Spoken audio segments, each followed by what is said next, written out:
chamar ele agora, nosso ogro de Wall Street, André Machado, CEO do projeto Os 10%, que está todas as terças-feiras aqui com a gente. Muito bom dia para você, André. Bom dia, Isa, bom dia, galera, bom dia, Felipe. Desculpa a minha confusão, gente, eu achei que eu ia entrar na quarta-feira, aí eu estava aqui desencanado, aqui acompanhando a galera do projeto e me perdoem pelo atraso. Tudo bem, o importante é que está aqui agora com a gente para falar mais sobre seu conhecimento, inclusive, né, hoje eu e Felipe Nascimento aqui, Paula e Débora vão receber daqui a pouquinho o prêmio ali das jornalistas de economia mais admiradas pelo mercado, por isso que estamos aqui hoje, inclusive a gente vai transmitir daqui a pouquinho algumas partes ali. Então, isso eu ia perguntar, vocês vão transmitir? A gente vai, segundo o Rodrigo aqui, a gente vai conseguir transmitir, a gente tem um link aqui ao vivo, espero conseguir transmitir bem na hora ali que elas vão estar recebendo o prêmio, né? Vai ser bem legal, o pessoal vai gostar de acompanhar. Então, por esse motivo, estamos eu e Felipe aqui nesta terça-feira, depois de ser protocolada finalmente a PEC, né? O texto da PEC. Lula deu sinal verde, a PEC da transição foi protocolada com quase 200 bilhões de reais fora do teto de gastos, mexendo muito com o mercado. André Machado, qual que é o tom do mercado aí para essa terça-feira? Então, ontem eu estava, depois do jogo, né, eu falei, não vou nem voltar para o mercado, tudo bem que às 15 horas sempre tem algum movimento, principalmente no dólar, eu falo brincando que é o bonde da tesouraria, mas eu falei, vou esticar meu final de semana por mais um dia. Então, desencanei, aí de noite estou lá vendo as notícias, aí eu vi que foi protocolada a PEC e eu vi esses 200 bi e os 4 anos. Aí eu falei, meu Deus, amanhã vai dar M no mercado, né? E fiquei pensando, que hora saiu isso? Aí fui ver, saiu exatamente no ajuste do Ibov, então não deu tempo de fazer preço, porque como eu não estava acompanhando o mercado, na hora que eu vi que tinham apresentado a PEC, eu falei, será que foi durante o pregão? Não foi? Deixa eu dar uma olhada como é que ficou o dólar e o índice. Aí eu vi que não teve praticamente nenhuma variação significativa depois do jogo, e aí eu fui ver o horário, falei, foi no ajuste do Ibov. Eu falei, então amanhã é o dia que o mercado vai de repente azedar. Aí de manhã, acompanhando, fazendo aí minha mineração de dados, da opinião de todos os analistas, né? A maioria era unânime em dizer que o mercado não iria sofrer hoje porque sabia que isso era uma tática de botar o bode na sala, né? Aquela velha história, bota o bode na sala e depois tira o bode, né? A sala continua a mesma, mas todo mundo, depois que tira o bode, fala, nossa, como a sala tá linda.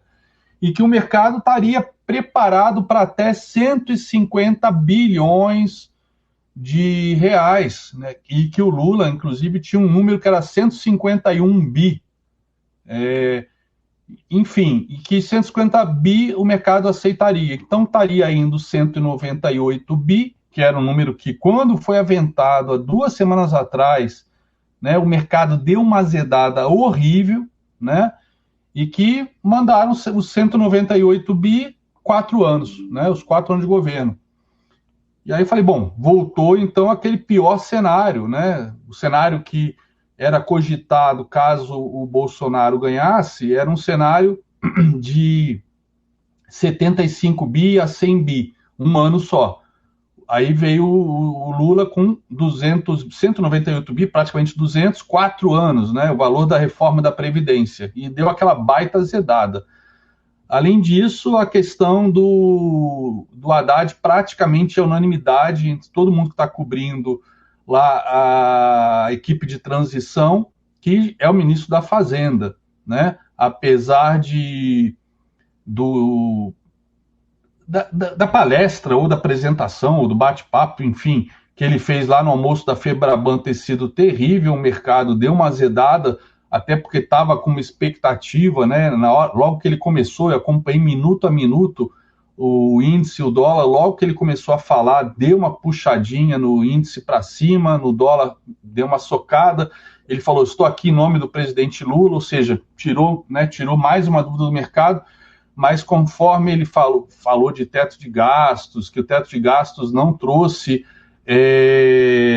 uma maior racionalidade com relação aos gastos, né, uma melhor qualidade com relação aos gastos, já que existia um teto que limitava os gastos públicos, né? Pelo contrário, quando ele falou pelo contrário, o mercado já reverteu, já começou a cair, e foi aquela sexta-feira bem feia aí no nosso mercado. Enfim, hoje eu estava nessa expectativa. Antes do mercado abrir, quando eu vi os comentários de todo mundo que cobre lá a transição, que apesar da notícia ter sido com o mercado já fechando, já nos últimos minutos, então não deu para ter uma opinião se azedar ou não, estava todo mundo aceitando esse cenário. E que, na verdade, botaram um bode na sala para fechar em 150 bi. Então, no final, acaba, às vezes, até dando razão para o pessoal da esquerda que ficou durante 1, 2 semanas aí reclamando, né, que era um absurdo, que o fiscal, eu, inclusive, fui um deles, né, que sem responsabilidade fiscal não tem responsabilidade social, etc, etc. Mas, no final, se passar 150 bi, parece que, pelo que eu li, o mercado aceita, né? E agora a gente está vendo aí Ibov subindo 0,80. Tudo bem, temos Petrobras e Vale puxando, né? Vale subindo agora 3,89, né?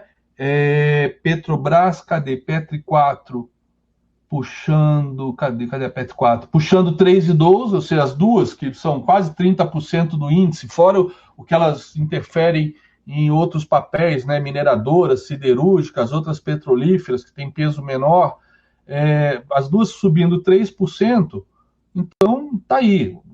No caso, a Vale sobe por conta da China, né, que a China, a princípio, continua vindo com mais medidas para estimular o mercado imobiliário, né, tentando controlar lá os protestos aí provocados por decisões equivocadas dos prefeitos locais, né, que tem muita força, diferentemente dos prefeitos aqui do Brasil, que apitam muito pouco lá, por questão até da hierarquia do Partido Comunista, eles querendo, né, mostrar serviço e foram muito mais rigorosos do que o próprio governo central estava querendo. O governo central tentou uma flexibilidade que não foi acompanhada pelos prefeitos, então parece que agora estão dando um freio de arrumação. Então, de novo, minério de ferro lá em Singapura, minério de ferro futuro, subiu 2,31, né? A própria Bolsa de Xangai, que é um excelente termômetro para a Vale, né? Subiu... Não, 2,31 foi a Bolsa de Xangai. Minério de ferro, deixa eu ver quanto subiu. Minério de ferro subiu 2,71, né? O petróleo, por sua vez, né, ontem, ele bateu num alvo de fibra. Eu vou até então começar a mostrar aqui o gráfico para vocês, que acho que fica muito mais ilustrativo. Compartilhar tela. Então, tá aqui. Então, o petróleo, né, ele tinha feito essa bandeira, né, ele fez esse topo duplo, e rompeu essa bandeira, que seria uma bandeira de baixa, portanto, depois de fazer esse topo duplo, rompeu, fez um pullback de livro, né, ficou aqui ainda encaixotado aqui nas retrações principais de Fibo. Então, fez o pullback, veio testar a retração de 50, veio novamente testar de 61, e aí veio fazer o pullback e rompeu. Né? Rompeu, ativou o pivô de baixa, então tivemos esses dias de queda. Quando ativou o pivô de baixa, fez o pullback na cabeça do pivô de baixa e cravou, veio aqui embaixo ontem no primeiro alvo, e reverteu ontem mesmo e segue subindo. Então, nesses 2 dias, aí tivemos uma alta boa no petróleo, no crude, WTI, e assim como eu mencionei agora, o minério de ferro, né?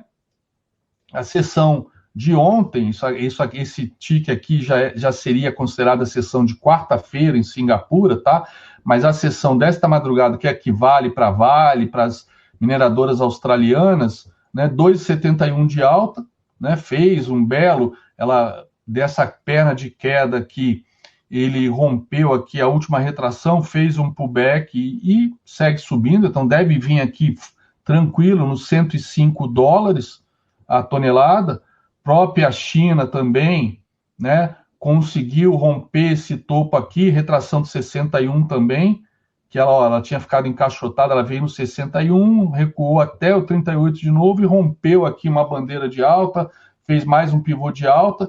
Então, China, tudo isso está ajudando bastante a Vale e também o crude ajudando bastante a Petrobras, além da questão de que o Jean Paul, que é cotado para ser o presidente aí da Petrobras, tem dado sinais aí de que qualquer coisa que o governo faça com relação a preços de combustíveis vai ser na ponta, né? Com relação ou a reduzir impostos, ou algum tipo de subsídio, ou ter um colchão para amortecer volatilidade, enfim, mas que a Petrobras teria liberdade para praticar o preço o preço de acordo com o mercado internacional. Então, que o governo do lado de cá faria parte dele, mas deixaria a Petrobras continuar fazendo a gestão dela. Apesar do que o governo já está sinalizando que quer impedir nesse último mês, nessa reta final, quer impedir que a Petrobras continue fazendo os desinvestimentos que vem fazendo, ou seja, vendendo ativos, né? O governo quer voltar a reinvestir, que a Petrobras volte a reinvestir em refinarias, etc.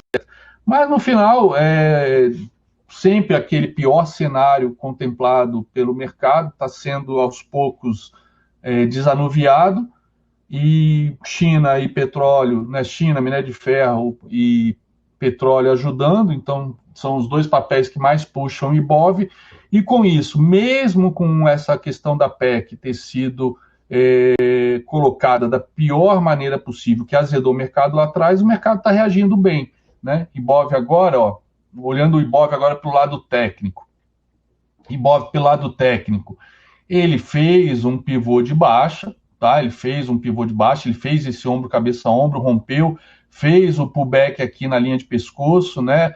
Ativou o pivô, acabou também já fazendo um pullback naquele dia que subiu 3%, que foi o dia que foi anunciado aí o Pércio Arida faria parte da equipe econômica, etc. Foi o dia do Jogo do Brasil, então o mercado subiu aqueles 3%, devolveu tudo na sexta, por conta aí do almoço da Febraban, da azedada que deu a conversa com a apresentação do Haddad, né, naquele dia, que vocês transmitiram ao vivo, e eu fui acompanhando justamente essa transmissão ao vivo com vocês, e acompanhando aqui o gráfico, minuto a minuto, e era impressionante como é que a reação era sincronizada com cada palavra que ele falava, e aí praticamente devolveu toda a alta da quinta-feira, né, na sexta. Ontem, dia de jogo, etc., baixo volume também, tivemos aqui esse candle de dúvida, e agora parece que o Ibov, né, ou pelo menos agora, nesse momento, está rejeitando, está aceitando de boa essa PEC, né, vindo aqui testar a média de 200, mas a tendência claramente é de baixa, né, mercado americano, que é o que eu acho que vai drivar o Ibov daqui a pouquinho e pode levar o Ibov a ficar negativo, tá? O mercado americano, na sexta-feira, né, dia de pregão reduzido também por conta do Thanksgiving, né, na quinta foi feriado, ele quase veio cravar aqui a média de 200, lembrando que a média de 200 está bem descendente para o mercado americano, servindo de uma linha de tendência de baixa automática, né? Quando bateu aqui a última vez, o mercado derreteu forte, e aí sexta-feira foi quase lá, não chegou a cravar, mas deixou um padrão bem de dúvida, de fraqueza, E o que a gente viu também nesses últimos dias, o volume caindo muito, muito forte, né? Tudo bem, tivemos aí a questão de véspera de feriado, o próprio feriado, mas o volume vinha caindo, mostrando falta de interesse em compras, apesar do mercado ter comemorado, como a gente vê por essa barra, os dados aí de inflação, né? Que levaram aí as apostas de que o Fed não vai subir 75 base points dia 14, vai subir só 50. Mas ontem, até por conta disso, o próprio Bullard, um dos Fed Boys, um dos mais falcões, dos Fed Boys falcões, disse que o mercado está subestimando o Fed com relação à questão de aumentar os juros, né? E que os juros têm que ser aumentado muito rápido para acima de 5% para combater a inflação. Aí levou o temor de 75 base points no dia 14, mas continua sendo a aposta majoritária em 50, mas outros Fed Boys, né, como de Nova York e de Atlanta, comentaram ontem, né, esqueci o nome deles, mas enfim, mais dois Fed Boys realmente comentaram que o mercado tem que começar a se preparar para uns juros aí na região dos 5% ao longo de todo o ano que vem, né?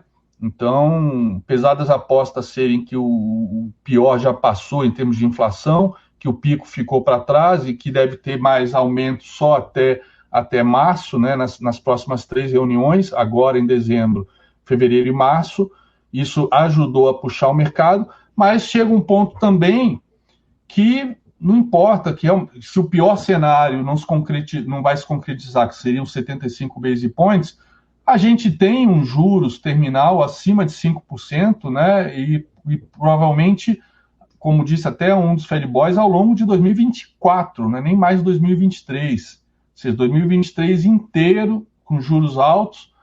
E, inclusive, o Goldman Sachs tem um histórico aí de ter estrategistas, né, globais que são muito respeitados, como o Jim O'Neill, que criou os termos BRICS e PIGS, né? O Goldman Sachs comentou ontem, o estrategista-chefe, que o patamar que está o S&P 500 não reflete uma recessão no que vem, que é dada como certa por conta, por exemplo, das curvas de juros. Todas as curvas de juros dos Estados Unidos estão invertidas, que sempre foi um sinal de recessão, e todas estão bem invertidas. Então, neste caso, podemos dar como certa a recessão e que o S&P 500 não estaria contemplando esse cenário ainda, não estaria precificando esse cenário ainda.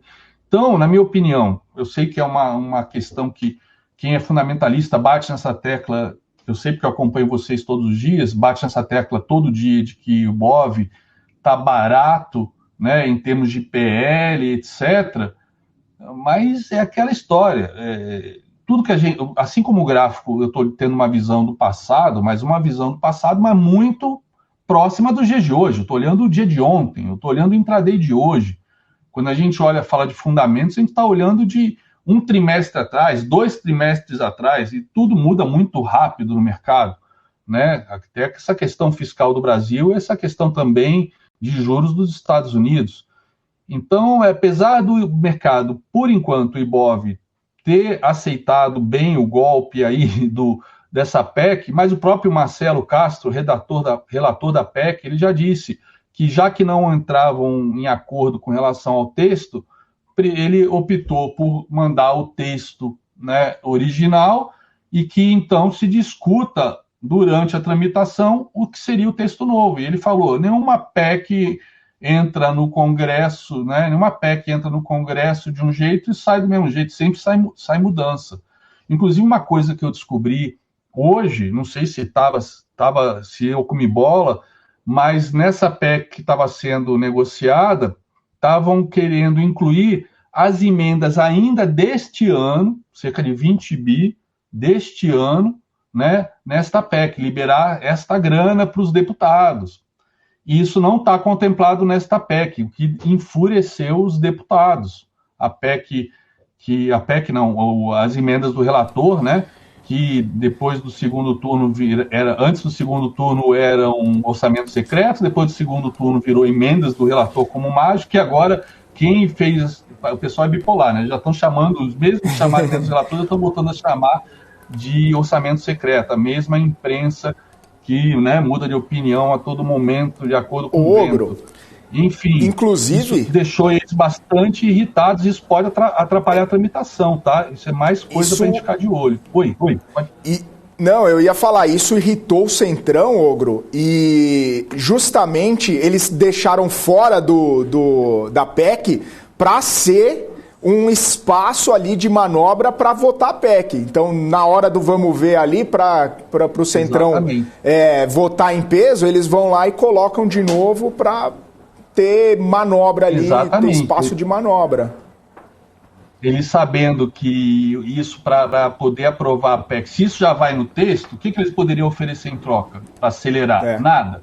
E essa PEC tem que ser aprovada até o dia 15 de dezembro, para valer para o ano que vem. Então, o Lula está querendo 4 anos. Talvez no final ele seja aprovada os 150 bi por 4 anos. Estamos falando de 600 bi. Isso levaria a dívida pública até o final do governo para 90%. Né? Então, o mercado, por enquanto, aparentemente está neutro. Não sei se está esperando as primeiras negociações bem nessa linha de botou o bode na sala. De repente, não vai vir 4 anos, vai vir 2. Eu vi uma análise política ontem que, se fosse aprovado os 4 anos, praticamente deixaria o governo livre de negociar com o Centrão durante todos os próximos 4 anos, porque a principal pauta, a principal agenda é a questão social. Se a questão social estava ganha pelos próximos 4 anos. Então, que isso tiraria o poder do Centrão. Por isso, inclusive, que o Centrão não quer aprovar 4 anos, quer aprovar só 1 ano. Então, o mercado está dando como certo que vai sair os 150 bi, ou seja, 50 bi a mais do que seria aprovado pelo Bolsonaro, que dá para entubar, né, em termos fiscais, e que é só 1 ano. Ano que vem tem que negociar de novo. Aí veio essa agora de deixar as emendas de fora. Talvez para botar as emendas, o governo queira o quê? Os 4 anos. Aí os caras agora de curto prazista, principalmente porque mais da metade da base parlamentar está sendo trocada agora em fevereiro, talvez esses caras queiram, sei lá, plano de aposentadoria pessoal, né? Sabe Deus o que eles fazem com essas emendas quando chegam nas suas cidades. A gente conhece bem os políticos lá de Brasília, né? Enfim, estão querendo, de repente, eles vão aceitar os 4 anos se o governo se comprometer, se eles se comprometerem a aprovar isso até o dia 15, o governo, então, aceitar pagar as emendas de relator aí com esse rombo aí de 150. Talvez até, se o Lula quer 150, talvez saia 175 bi, que era o número inicial. Quer dizer, os caras... Cara, é um jogo de truco isso. Cara, é muita sacanagem. É um jogo de truco onde o perdedor somos nós sempre, em última instância. Mas eu tô achando que o mercado agora está esperando, já subiu, já desceu, já teve tanta volatilidade nesses dias. Hoje é capaz da gente ficar por conta aí do SP500. Se o SP500 agora às 11h30 azedar, confirmar o padrão de reversão bem feio que deixou ontem, com gap de baixa depois daquele candlezinho de sexta-feira, né, quase na média de 200, deixou um gap de baixa, pode ser um gap de fuga, um gap de aceleração para retomada de queda. Vamos ver agora às 10h30, às 11h30, pode ser que a gente colhe, mas por enquanto está lá, o Ibov subindo 0,83, mas está embaixo da média de 200, né, do Ibov, que foi perdida, já fez pivô de baixa, foi no primeiro alvo, fez pullback. Se esquecemos o dia de hoje e olharmos o big picture, o Ibov é queda para os próximos dias. E SP500 está sinalizando a mesma coisa. Então, claro que a PEC pode ajudar a acelerar isso, a fazer os movimentos serem maiores, mais exacerbados, Mas no final, essa questão da China, do minério de ferro, o próprio petróleo, está ajudando a, pelo menos no preço agora, a PEC não está fazendo preço, pelo menos não hoje. Você comentou essa questão da China. Essa conexão que eu faço do mercado externo, que é o que eu chamo de intermarket análise, né? As correlações, na verdade, entre os 4 mercados. Eu, apesar de eu ser grafista, eu olho os gráficos de 4 mercados simultaneamente. Mercado de commodities, de juros, de moedas e de ações, refletido através do índice, né? Então, a minha análise, além dessa questão do fiscal, que está refletida nos juros, e os juros deram uma boa devolvida ontem e hoje, né? Hoje estão caindo aí, o 29 caindo 1%, o 25 caindo 1,24%, o 24 caindo 1%. Então, os juros estão devolvendo os prêmios aí nesses últimos 2 dias, mas olhando todos esses 4 mercados financeiros principais, né, e essa questão política, né, essa questão de política monetária do Fed, essa questão aí da nossa PEC, que tem a ver com o fiscal, né, e o Roberto Campos Neto já sinalizando que se não convergir a política fiscal com a política monetária, que é o que ele é responsável, ele vai ter que agir. Então, vamos ver, a próxima reunião do Copom, qual vai ser a mensagem dele, mas já está descartado completamente por todo mundo, todos os analistas brasileiros, qualquer corte de juros para o ano que vem. O que está no radar agora é se vamos ter juros indo a 14, 14,5 ou não, né? Mais 50 base points ou mais 75 base points na próxima reunião, quiçá o que pode vir depois, dependendo do que for aprovado, como o mercado vai reagir. Mas o PT, pelo jeito, está conseguindo, apesar de todo o discurso que a gente teve no primeiro turno, de que no primeiro turno, pelos números que saíram do Lula e do Bolsonaro, ninguém sabia quem ia ganhar. Mas a base do Bolsonaro conquistou maioria na Câmara, e com isso, todo mundo falou, mesmo que o Lula ganhe, a direita conquistou uma base grande, o PT não vai ter muito manobra para governar e fazer as coisas sem aprovação do Centrão. Eu falei, putz, ok, a base realmente é de direita, maior, está trocando mais da metade e tudo mais, mas Centrão é Centrão, pô. Foi só o Lula ganhar que a gente já viu, o Lira, tudo mais, a aproximação, todo mundo já fazendo aliança, né? A questão de até agora não sair o ministério completo é justamente para não desagradar ninguém. Acho que o objetivo é aprovar a PEC depois dar os cargos, porque se dá antes não tem moeda de troca. Tá aí, surgiu essa moeda de troca agora, que são as emendas. Então, é uma incógnita. Não temos a mínima ideia de qual vai ser a evolução desse texto da PEC agora, mas vai ser uma coisa muito rápida, mas provavelmente o governo, né, vai conseguir dar um nó no Centrão e conseguir o que quer. Seja lá o que isso signifique, né? Mas provavelmente é os 150 bi por 4 anos. Ou 175 bi agora para dar esses 22 bi de emendas e 150 para os próximos, né? Tirar o Bolsa Família do teto durante todo o próximo governo.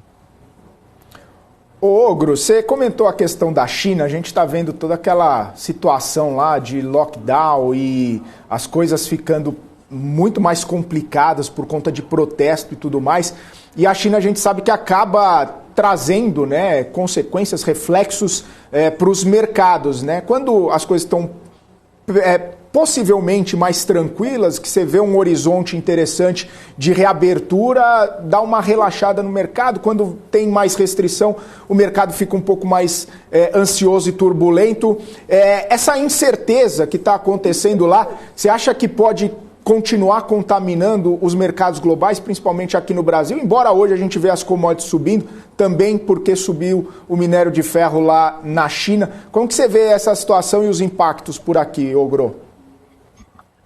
Cara, eu quando eu olho a China, né, apesar de eu tenho acompanhado alguns analistas que eu não chamaria de pró-China, eu tenho visto entre a direita e a esquerda, eu tenho descoberto uma matiz tão variada de analistas, né, que está sendo super interessante pegar essas visões, porque hoje a gente vive num mundo tão polarizado que a gente só consegue ver 8 ou 800, a gente não consegue ver o meio do caminho, só que existe um caminho no meio, né? Então, quando a gente fala de China, para nós é uma caixa preta, a gente acaba ficando muito refém só da mídia ocidental sobre a China.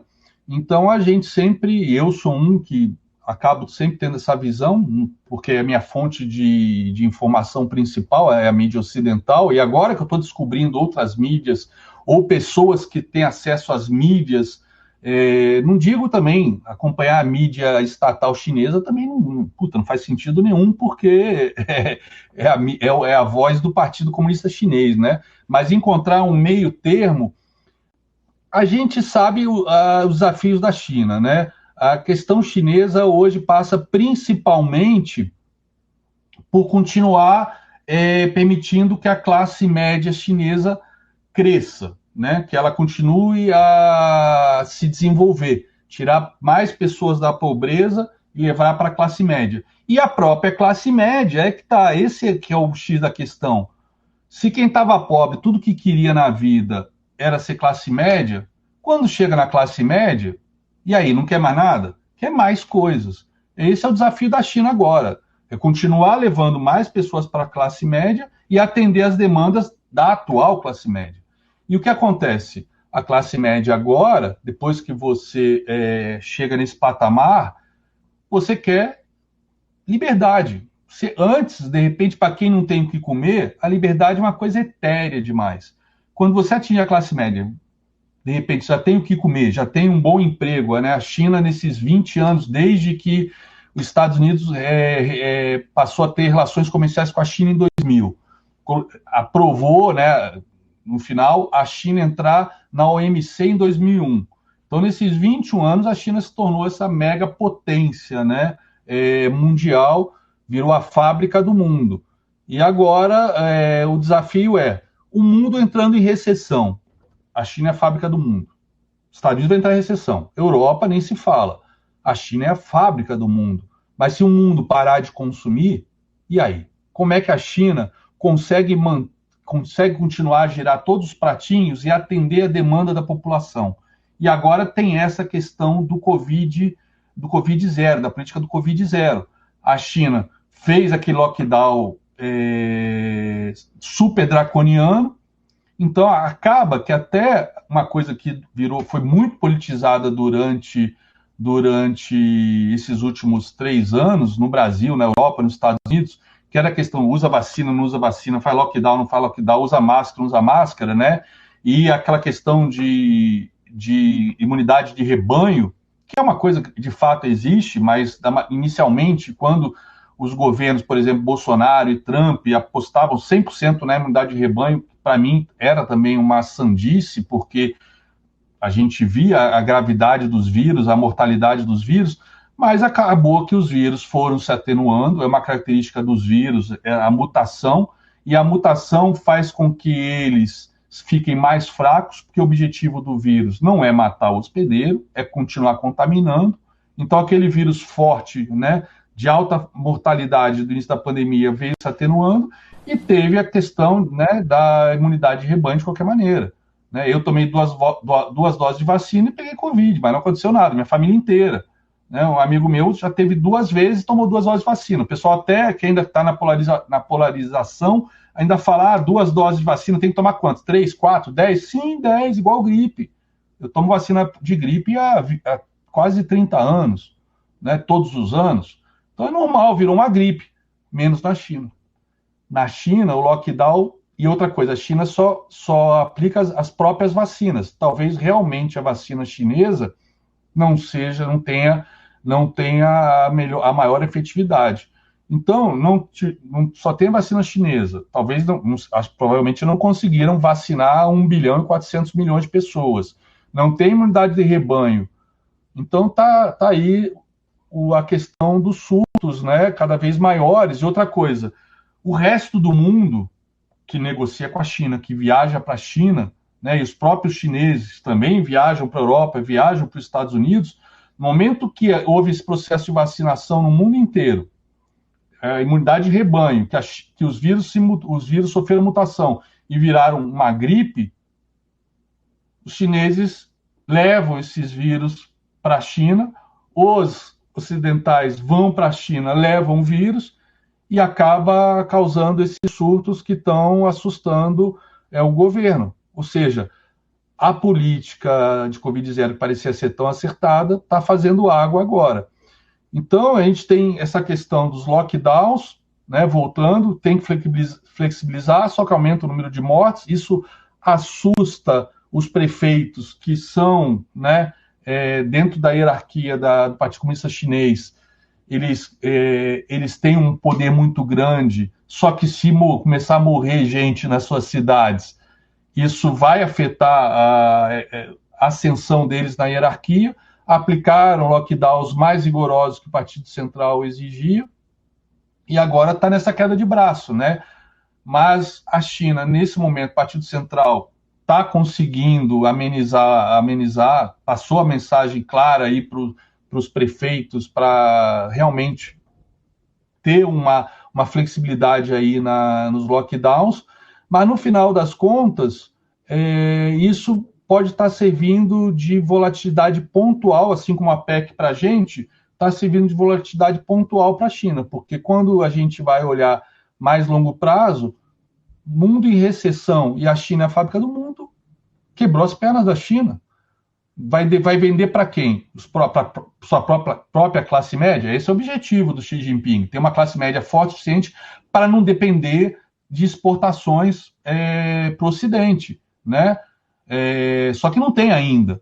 E outra coisa, a questão imobiliária, por mais que eles estejam agora tentando estimular, liberaram 162 bilhões de dólares para o setor imobiliário chinês.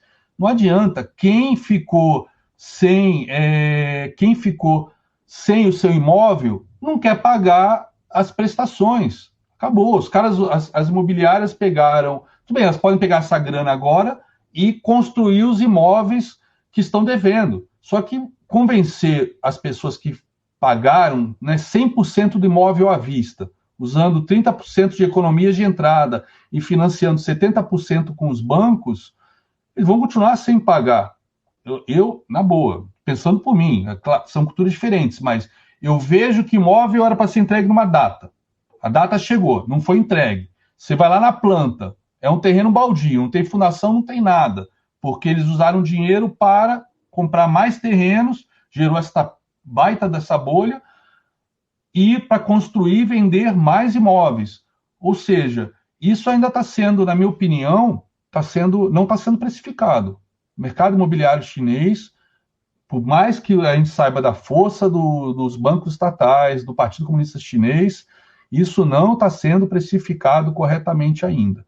Então, de novo, lockdown, essa questão de flexibilização, de incentivo imobiliário que a China está fazendo agora, para mim, é ruído, é volatilidade igual a PEC.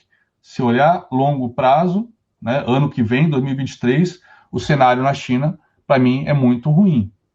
Pela própria China, pela situação interna e pela recessão global. Além também de todos os investimentos que a China fez fora da China, né, para a Rota da Seda, que esse endividamento que esses países fizeram, muitos já estão entrando em default com a China, ou seja, mais problemas. Tudo bem, a China vai lá e fala, bom, esse porto agora é meu, esse trecho agora é meu. Ou seja, eles vão confiscando ativos desses países, já que eles estão ficando inadimplentes. Mas e aí, a situação dos bancos? Foi mais de $1 trilhão investido na Rota da Seda. E aí você começa a ver $1 trilhão para cá, $1 trilhão para lá, que foram gastos nesse período. Cara, eles não têm a moeda de reserva global. Eles não imprimem dólar, é yuan. Tudo bem que eles estão conseguindo tentar levar o yuan para ser reserva global. A Arábia Saudita já está dando uma baita de uma ajuda nisso ao aceitar yuanes pelo petróleo. Enfim, de novo, o pessoal fica assustado comigo, mas eu não vejo uma fotografia boa para 2023 em nenhum cenário, seja na China, seja nos Estados Unidos, seja no Brasil. É complicado, né, Ogro? Vamos ver se teremos notícias melhores aí na próxima vez que a gente se encontrar, mas o cenário está bem complicado mesmo, né? Obrigada, Ogro, por todas as explicações. Nada, Cris, é um prazer. Sempre desculpa novamente o atraso aí. Semana que vem eu fico esperto para entrar na terça-feira e não na quarta. Não, claro, foi ótimo. Obrigada. E gostei da camiseta aí, bem rock and roll. Skin in the game. Ah, não, essa daí não é do Metallica, semana passada que era. Obrigada, Ogro, bom dia para você, uma ótima terça-feira. Obrigado a vocês, bom dia e parabéns mais uma vez pelos prêmios. Vou acompanhar vocês aqui hoje para ver a premiação. Legal, daqui a pouquinho, acho que meio-dia deve começar, a gente vai tentar transmitir aqui. Ah, legal, vou estar aqui